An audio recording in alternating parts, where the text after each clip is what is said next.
First of all, apologies for not getting any videos out this week. I've been a little bit under the weather, so I've not been able to sit down and properly get something recorded. But I'm back now, and I've got plenty to talk about. So, one week you're looking at the squad and thinking, we've got far too many players. Then you watch a performance like the one against Dundee, and you're thinking, have we actually got enough? That Dundee game raised more questions than simply whether Aberdeen have had a bad afternoon.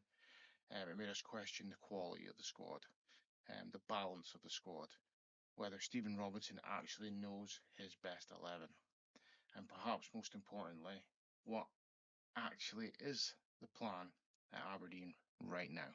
Because while we've been talking about a squad that's been reported to be around 36 players, we're now seeing players head out the door.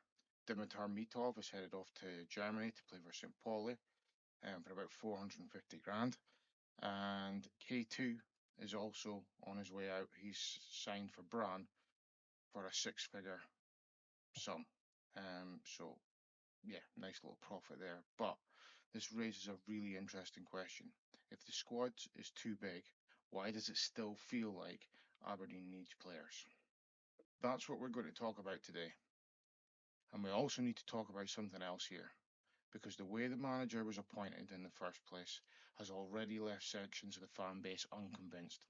So when you combine that with inconsistent performances, you're not just talking about frustration on the pitch anymore. You're talking about pressure building off it. And the big question becomes, how many more bad results does it take before that pressure really starts to land on both the board and the manager? But one thing I want to make clear before we get into this isn't a Stephen Robinson out video.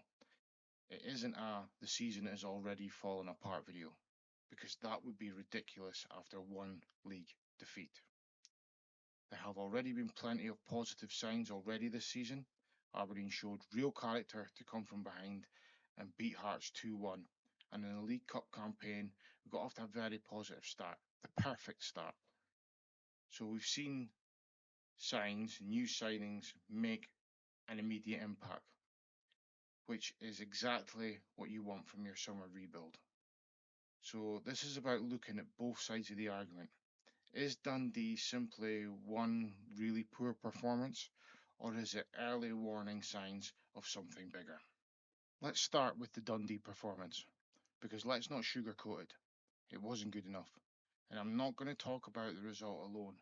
You can lose football matches. You can have days where the opposition simply play better than you. That's football. But there was something particularly concerning about the performance. Aberdeen looked short of ideas. There wasn't enough intensity. There wasn't enough quality in possession. And there were periods where Dundee looked more organised and the more comfortable side. And that should concern Aberdeen fans, because this isn't about one player making a mistake. It isn't about one unlucky deflection. It's about the overall performance. And the biggest question for me is, what is Aberdeen supposed to look like under Stephen Robinson? We are at the point where the excuses need to start disappearing. New manager, fine. New players, fine. Players still settling in, fine. But eventually, we need to see the identity. We need to know what this Aberdeen team is trying to be. Are we going to be aggressive? Are we going to press? Are we going to dominate possession? Are we going to be a counter-attacking team? We were promised a team that would not be outworked or outfought. Because against Dundee, there were too many periods where Aberdeen looked like a team without a clear answer. And that's the bit I'm worried about. This is where I think we need to be careful. Because if we're going to criticise Aberdeen for the Dundee performance, we also have to acknowledge what came before it. This is a team that has already shown character against Hearts. Going behind and then coming back to win 2-1 isn't nothing. They showed fight, belief, a willingness to keep going when things weren't going Aberdeen's way. And the League Cup performances gave us reasons to be encouraged as well. We've seen new signings contributing, we've seen players beginning to form partnerships, and we've seen signs that there's actually something to work with here. That's important because Dundee wasn't a continuation of weeks and weeks of terrible football and very poor performances in a very early part of a major rebuild. That doesn't excuse it, but it does give us some perspective. The concern isn't that Aberdeen have lost one game. The concern would be if we start seeing performances like Dundee becoming the norm. That's the line I'm watching. Here's where I want to challenge something. It's very easy after a poor result to say we need better players. But do we? Because look at the size of this squad. Aberdeen have brought in a significant number of players. We've got experience. We've got young players. We've got players signed from different leagues. We've got players who have played international football. We've got players who've played at Premiership level. So if we're sitting here saying Aberdeen don't have enough quality, are we actually saying the recruitment has failed? Or are we saying the squad hasn't been put together properly? Because those are two very different problems. You can have 30 plus players and still have holes in your squad. You can have 3 players for one position and nobody you really trust in another. And that's what's starting to wonder about Aberdeen. Have we built a squad or have we simply accumulated players? That's the question. And there's another side to this argument. Aberdeen have clearly tried to address some of the problems from last season. This isn't a club sitting and hoping things magically improve. There have been significant recruitment, and there has been clear attempts to change the profile of the squad, and the early signs from some of the new arrivals has been encouraging. So I don't think we can fairly judge the recruitment yet. What we can judge is whether these players are eventually moulded into a coherent team. This is where things get really interesting, because we've heard the number around the 36 player mark, and honestly, that's ridiculous. Not because Aberdeen shouldn't have competition for places, of course they should, but there comes a point where having more players actually creates more problems. More players means more wages, more players expecting game time, more players wondering where they fit, more difficult decisions for the manager, and potentially more unhappy players. Imagine being player number 30 in the squad. You're training every day, you're fit, you're working hard, but you know you're probably nowhere near the starting 11. What happens? You lose motivation. You start to look for a move, and suddenly you've got a squad that's technically bigger, but not necessarily better. And that's why I think Aberdeen need to be more ruthless now. Don't just ask, who can we keep? Ask, who do we actually want? But again, there's a positive way of looking at this. A bloated squad is a problem, but it's also a sign that Aberdeen have created genuine competition for places. The problem isn't having competition, the problem is having players who aren't realistically competing for anything. If Robinson can reduce the squad and keep the best 23, 24, or 25 players, suddenly the situation looks very different. The size of the squad isn't necessarily the final problem. What matters is what looks like when the window closes. That brings us to Dimitar Mitov, because his departure is an interesting one. Mitov joined Aberdeen from St Johnstone in 2024 and made a huge impact during his time at Pittodrie. He was a major part of the incredible start under Jimmy Tilleen. He was a massive factor in one of the biggest moments in recent Aberdeen history, the Scottish Cup final penalty shootout victory over Celtic. So this isn't just another squad player leaving. You're losing a goalkeeper who has been an important figure at the club. But then you look at what Aberdeen have done. They've brought in Marius Müller, so the decision is pretty clear. Aberdeen have decided to move on, and I can understand it. But here's my question. Was Mitov actually one of the problems? Or was the club simply at a point where they had to make a decision? Did he want to leave the club, and the club have cashed in with a year left on his deal and made a profit? Because football squads need turnover. You can't keep everybody forever. And if the manager genuinely believes Müller is the goalkeeper he wants, then fair enough. But now Müller has pressure, because when you replace a goalkeeper like Mitov, supporters are going to compare them. Every mistake will be noticed, every save will be compared, and that's the reality of replacing an established number one. And there is a positive here too. Marius Müller didn't arrive as a complete unknown. Robinson moved early to bring him in, specifically because the club knew there was interest in Mitov. That suggests that this wasn't a panic decision made at the last minute. If Müller settles quickly, proves he can be an upgrade, then suddenly Mitov's departure looks like a sensible squad planning rather than a major loss. Also, to do this and make a profit on a player in the last year of his contract certainly isn't to be sniffed at. And then we've got Kjartan. This is one that's slightly different because you're talking about a player who arrived at Aberdeen as a highly rated young Icelandic midfielder. Aberdeen had signed him from Stjarnan in 2025 on a 4-year contract, with the club saying there had been significant interest from other clubs. And now, barely a year later, he's leaving. Reports say Aberdeen agreed a 6-figure deal with SK Brann. And here's a bit I find fascinating. Stephen Robinson was backing Kjartan to realise his potential at Aberdeen as recently as April. So what changed? Was it simply the pathway to first team football wasn't there? Was it the squad too crowded? Did the player want guaranteed football? Or has Aberdeen decided that the money on offer was too good to turn down? Because if Aberdeen have made a decent profit on a player who wasn't getting regular football, that's potentially good business. But the other side to it, are Aberdeen selling potential before they've actually benefited from it? That's the question I'd be asking.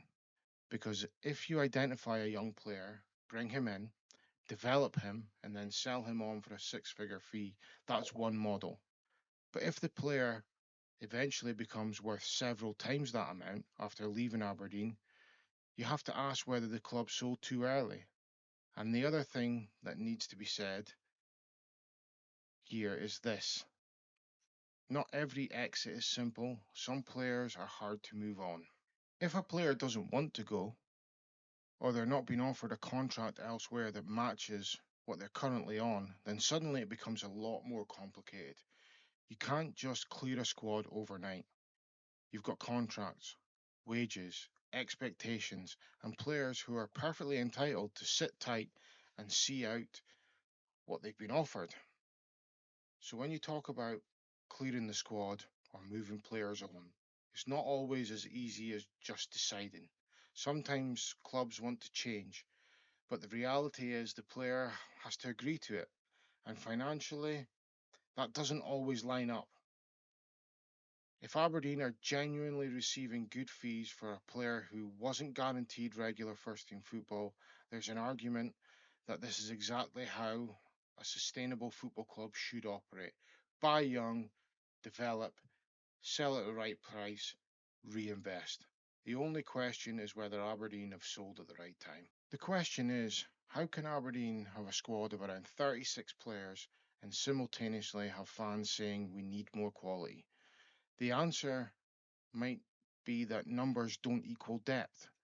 You can have 5 centre-backs, but if none of them are the dominant leader you need or spend too much time on the treatment table, you need to go and get a centre-back. You can have 10 midfielders, but if none of them can control the game, you still need a midfielder. You can have 6 attackers, but if none of them consistently score, you need to go and get a striker. That's why squad building isn't about collecting players, it's about building a team, and that's the challenge facing Stephen Robinson. But there are signs that this can become a strength rather than a weakness.